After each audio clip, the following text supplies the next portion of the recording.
쌍방울그룹의 대북 송금 사건을 놓고 이화영 전 경기도 평화부지사와 그의 부인 그리고 민주당까지 잇따라 법정 밖에서 여론전을 벌이고 있습니다. 어제 구속 중인 김성태 전 쌍방울그룹 회장까지 옥중 서신을 밝히면서 점점 사태가 커지고 있습니다. 이 얘기 계속 나눠보겠습니다. 양지열 변호사, 이화영 전 부지사에 이은 김성태 전 회장의 옥중 소신 내용 어떻게 보셨습니까? 일단 뭐 그동안의 검찰 수사라든가 아니면 법정에서 재판 과정에서 나왔던 입장들과 크게 달라지진 않았습니다. 그걸 좀 정리를 했다라고도 일반인의 언어로 정리를 했다라고 볼 수가 있는데 일단 대북 송금 자체가 본인은 경기도하고 관련자들의 어떻게 보면은 그런 얘기들 때문에 시작을 했다라는 일관된 입장을 유지를 하고 있고요. 또 회사 자금이 아니라 내 돈을 썼다라는 부분을 얘기를 합니다. 이건 횡령이나 배임 같은 것이 될 수 없다라는 주장인 거고 그래서 이 더 이상 정치권에 어떤 휘말리는 바람에 특정 정당을 지지했다는 이유로 이 회사가 부도덕하게 몰리는 걸 보고 싶지 않다라는 거고 일각에서는 이제 민주당에서도 혹시 이제 김성태 전 회장으로부터 좀 불리한 이재명 대표에게 불리한 진술을 끌어내기 위해서 봐주기 수사를 했지 않았냐 이런 의혹을 제기하는데 본인은 그렇게 생각하지 않는다. 11명이나 구속했고 18명이 기소가 됐고 횡령으로 특정되는 금액도 낮지 않기 때문에 그럴 리가 없다라는 것과 함께요. 정치권에 대해서도 좀 부탁을 했습니다. 자신을 가리켜서 뭐 노상강도라든가 깡패 이렇게 하는데 정치권에서 이런 언어를 좀 사용하지는 않았으면 좋겠다라는 바람도 입장문에 담았습니다. 네, 이현종 의원. 네. 앞서 민주당이 김성태 봐주기 수사한다고 주장을 했었는데요. 그렇죠. 그 주장 나온 지 약 일주일 만에 직접 반박을 했잖아요. 네. 어떤 의도가 있다고 보세요? 김성태 회장은 얼마 전까지만 하더라도 법정 진술을 거부를 했었습니다. 네. 근데 이제 입장을 바꿔서 본인이 이제 직접 진술을 하기 시작을 했거든요. 왜냐하면 이 쌍방울 대북 송금 사건 같은 경우는 핵심 키워드는 바로 이제 이화영 전 부지사, 그다음에 김성태 회장이 이제 키를 갖고 있어요. 근데 문제는 두 사람이 이제 입을 열기 시작했다는 거, 그다음에 두 사람의 진술이 좀 비슷해진다는 거, 이거 자체가 굉장히 큰 변화입니다. 결국은 이제 이재명 대표를 둘러싸고 그동안 방어막을 형성해주던 두 사람이 이제 방어막을 풀어버렸다는 거거든요. 그것이 앞으로 재판에 미칠 수 있는 영향이 저는 굉장히 크다는 것이고 결국은 이제 이재명 대표를 향해서 수사가 아마 집중이 될 것 같습니다. 특히 김성태 회장은 이제 본인의 분명한 선을 끈 것 같아요. 왜냐, 이제 본인은 이 사안에 대해서 본인이 직접 증언들을 할 것이고 두 번째는 기업을 살리겠다. 그리고 본인이 지금 들어와 있긴 하지만 쌍방울이라는 기업을 어떻게 하든지 살리겠다는 그런 어떤 입장을 분명히 한 진술이 아닌가 그렇게 해석되고 있습니다.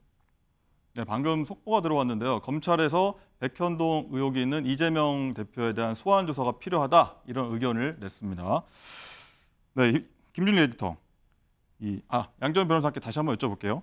이런 와중에 해임 논란이 일었던 이화영 전 부지사 변호인단이 재신임이 되면서 공전하던 재판이 다시 재개가 된다고 합니다. 이런데 이 시점을 두고도 좀 말들이 좀 있더라고요. 뭐 다른 게 아니라 그 사이에 이화영 전 부지사가 진술을 번복했다라는 언론 보도가 있고 나서 그 이후에 그게 아니다라는 식의 또 이화영 전 부지사의 배우자가 법정에서까지 얘기를 했지 않습니까? 네. 그러면서 배우자가 이제 변호인단을 해임하겠다 이렇게 의사를 밝혔던 겁니다. 그러면서 좀 논란이 됐었고 지난 재판이 연기되기까지 했죠. 근데 반면에 번복됐다는 얘기가 나왔지만 또 이화영 전 부지사는 또 자필로 옥중 편지를 써서 이게 번복이 아니다라는 얘기도 있었거든요. 근데 생각해 보면 이런 논란들이 많았고 그다음에 이제 재판까지 미뤄지다 보니까 재신임이라는 표현이 나오고 있지만 이화영 전 부지사 입장에서 봤을 때는 크게 변동이 없었는데 지난 10개월 동안 사실 사건과 관련해서 복잡한 사건일수록 변호인단과 의견을 주고받고 그 사건의 내용을 변호인단이 파악하는 데마다 굉장히 오랜 시간이 걸릴 수밖에 없거든요. 지금 상황에서 갑작스럽게 변호인단을 바꿀 만한 사정을 못 찾았던 모양입니다. 결국 이제 이 사안이다 보니까 워낙 여러 가지 추측도 나오고 정치적 입장에 따라서 이럴 것이다 저럴 것이다 얘기도 나오고 있지만 지금 요즘의 재판에 가장 크게 달라진 부분은 검찰에서 무슨 말을 했던지 간에 법정에 나와서 당사자가 한 얘기만이 증거로서 쓰일 수 있는 거거든요.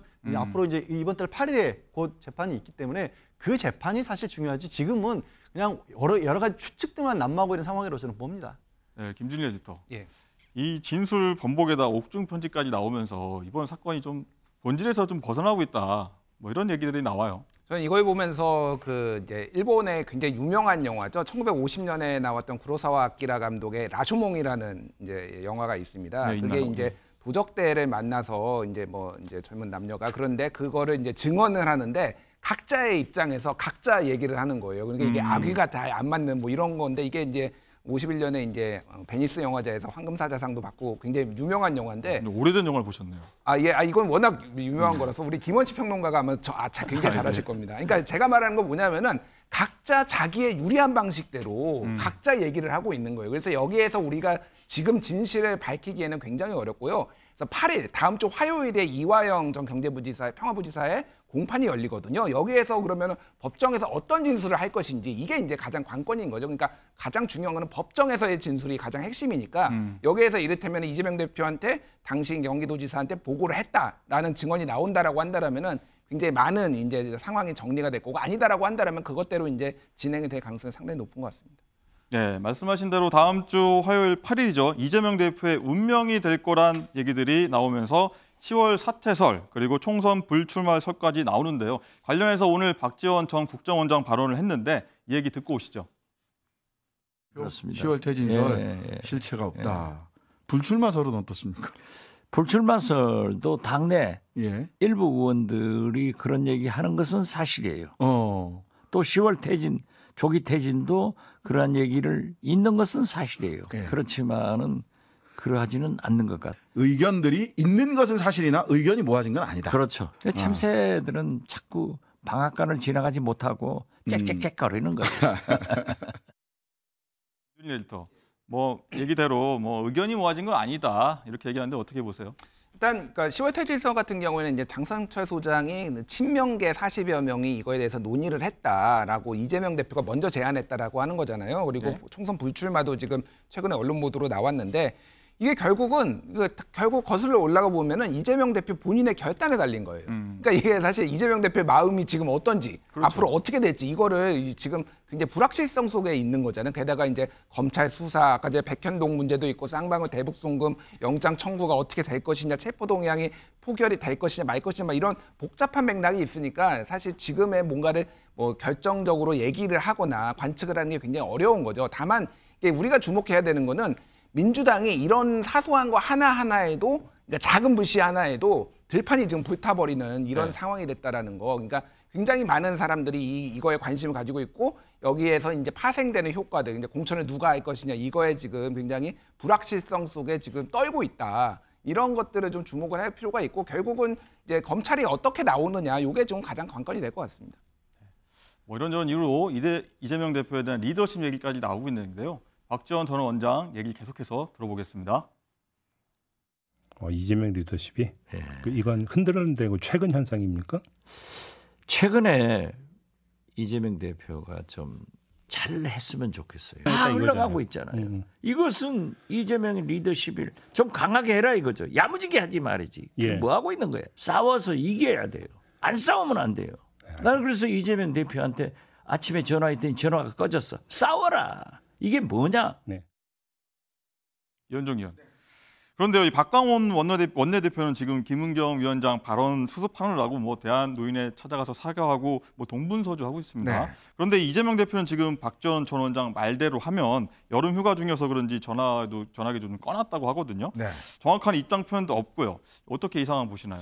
뭐 박지원 원장은 자꾸 싸우라고 그러는데 싸우려면 무기가 있어야 되잖아요. 네. 맨몸으로 싸울 수 없지 않습니까? 근데 지금 이재명 대표가 가지고 있는 무기가 하나둘씩 없어져가는 느낌입니다. 그건 뭐냐면 믿었던 이화영 부지사마저도 이제 진술을 바꿔서 진술하고 있고요. 좀 전에 속보를 보셨습니다마는 백현동 관련돼서도 지금 정진상에 이어서 이재명 대표를 곧 소환 조사하겠다는 거는 네. 이제 수사가 마무리 국면이다 한 것이거든요. 그러면 백현동 관련돼서도 이제 곧 영장을 치겠다는 의미겠죠.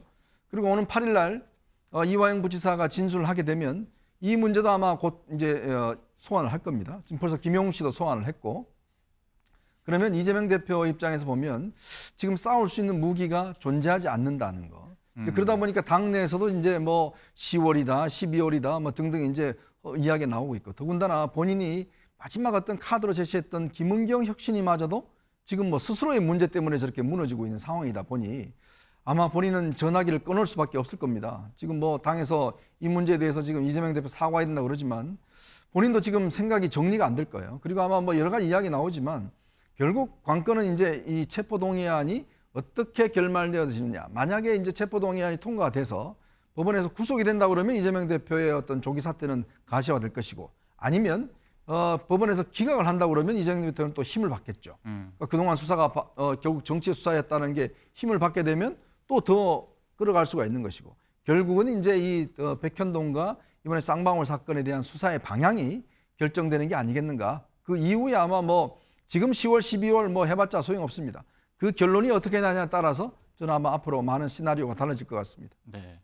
김준일 에디터. 예. 민주당 내에서는요. 지금 만약 이 대표에게 8월에 영장 청구가 되더라도 체포한 표결을 피할 수 있는 해법을 모색 중이라고 하는 얘기가 들리더라고요. 예, 그러니까 불체포 특권을 내려놓겠다라고 이미 이재명 대표가 얘기를 했는데 이제 8월 이제 회기 임시국회 회기 중에 영장이 이제 체포영장이 청구가 됐을 때 이거를 어떻게 할 것이냐. 그래서 이제 권성동 모델 뭐 이런 얘기가 나옵니다. 예전에 이제 2018년 6월달에 권성동 의원이 당시에 강원랜드 채용 비리 의혹으로 이제 검찰에 이제 영장이 나왔는데 본인이 불체포 특권 내려놓을 테니까 이 회기 그러니까 임시국회 회기를 조금 연기를 하고 그때 자기가 출석해서 하겠다라는 거예요.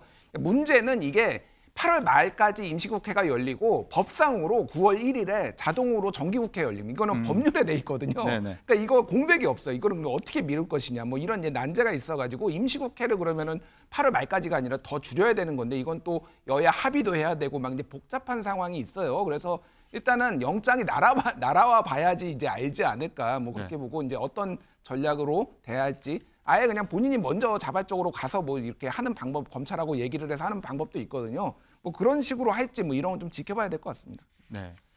이 문제의 결과에 따라서 정치권에 큰 태풍이 몰아치지 않을까 싶은데 지켜보도록 하겠습니다.